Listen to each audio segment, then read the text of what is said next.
I only did season 1 and season 2, and I chose to leave the show after the end of season 2. I did the last episode of season 2, I believe, and I think that was the same episode. Allies, and we saw yourself for the first time. Right? Yeah, that's right. Yeah. But yeah, I mean, I did have, like I said, I did struggle with the intensity of it because I come from like a comedy background. Like most of the stuff I did, like leading up to that was of comedic nature, like a lot of comedic commercials and stuff, which maybe not seen internationally, but seen in Canada nationally and stuff like this, and that's kind of a little more of my everyday vibe. So it was kind of a polar opposite of what I usually embody energy wise, and so I think I went after 2 seasons. I was like, yeah, I think I fully explored it, and I think I'm ready to step away and let somebody else to have the opportunity. And I loved everybody on the show. I loved the cast and crew. It was just me just having to be like, yeah, I think it's time I go back to my first love of comedy. And I went back to Toronto and started studying at Second City comedic improv training center, and I got right back into comedy. And I think that's what I was missing at the time, but I really enjoyed the time I had doing it, and I appreciate it more now than ever. I think at the time I was pretty young too. I mean, like I was probably like, we're talking almost 20 years ago now, right? Like exactly. It's 19 years ago that 2003. 2004, right? The show started airing. So yeah. Yeah, I think we started shooting in 2003, but yeah, it started airing in 2004. Yeah, so whatever it is, 18 years, it's basically half a lifetime ago for me. So yeah, I think I was still young and just didn't know how to handle a lot of the stuff that came with that. And so, yeah, a little bit was overwhelming for me, but I think I've definitely grown a lot since then and since that project. And I come to really appreciate that experience now more than ever. In hindsight, do you regret leaving when you did, or was it still strategically the best time for you in hindsight to take a bow?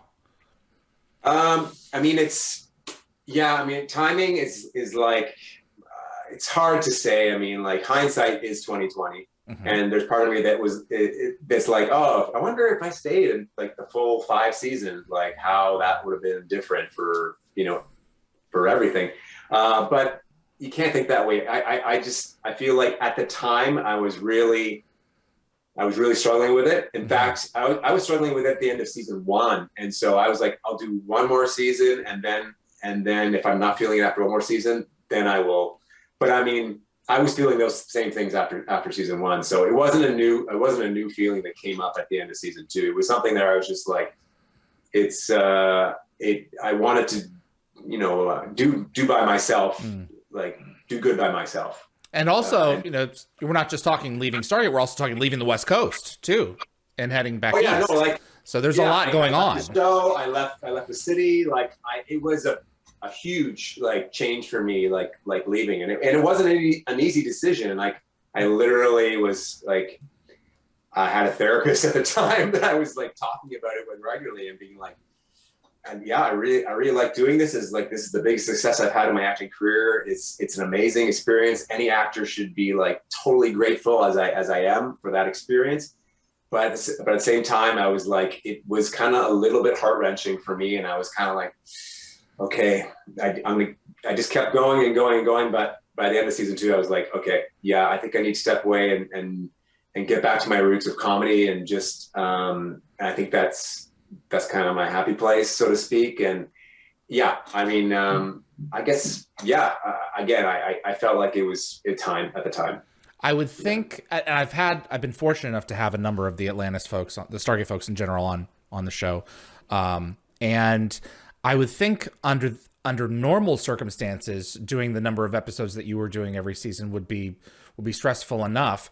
But to add on top of that, the layers of makeup and the prosthetics and the teeth and everything that you were going through, I can imagine after a little bit while it'd be like, is there an angle to this I haven't explored? I think we're good.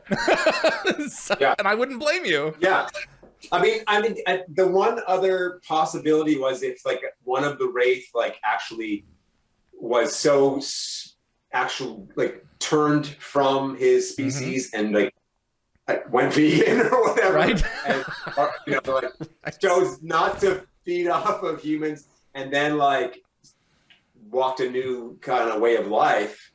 Then maybe like that I would consider that, and like to have the maybe camaraderie of the crew would be part of like a crew, kind of like Worf is. I mean, I think that makes a big difference. I think. I mean, he obviously I referenced it before, but yeah, Star Trek Next Generation was a huge influence on me, and I love the character of Worf, and I did impressions of the character of Worf, and I felt like, yeah, his whole thing with like being part of the Federation, but also being, you know, of this warrior clan of the Klingons, you know, he found that balance in the character, the writers as well, obviously, but as far as how he portrayed it, you know, and having those moments where he's doing those ceremonies that he needs to do, but also, you know, representing the Federation on the deck, like, yeah, I think that would have been the type of character shift that would be needed for me to continue in that capacity as a non-human, heavily prosthetic kind of character. Yeah. There's a whole depth to the Wraith there. The Andee, who says hi, by the way, she told me to tell you hello. Hi. Andee Frizzell, I asked her once, I said, do you view them as evil? And she said, I'm not evil. I'm just hungry. And Green Gun and Why with Hunt wanted to know, to take us into the psychology of the Wraith and slipping into that mindset. Do you see them as a negative force at work in the Pegasus Galaxy, or do you see them as just behaving exactly to their nature? I mean, it's funny because I just had a conversation with my cousin's daughter, Chloe, who lives in Montreal, and I spent some time in Montreal after I lived in Toronto, after I left Vancouver. And she's been watching all the Star Wars for the first time. She's like 7 years old. She's telling me all the Star Wars, and she was just so excited about the most recent one she watched. And I was telling her how I just auditioned for this animated series where the character like literally had bad guy in his name, and he was always referencing how he was a bad guy, and he was like, oh, I don't say sorry because I'm the bad guy. And so he had this self-awareness about being the bad guy, and we talked about that. And in comparison to some of the characters in episode 1 and episode 2 and 3 of which were, you know, the third, the fourth, fifth, and sixth movies made in the Star Wars universe, and how but the original story, you know, where Anakin, you know, grows up to become Vader, and how like certain characters are just they don't see themselves as evil, but they do things that are beyond their own awareness of being evil. Now, when you have the situation of the Wraith, which are dependent on not necessarily humans, but other life to sustain their life. I mean, like, I don't know. I'm gonna turn that question back around and being like, well, are humans inherently evil? We don't see ourselves as evil, but a lot of us consume so many different types of animals, and we don't think twice about it.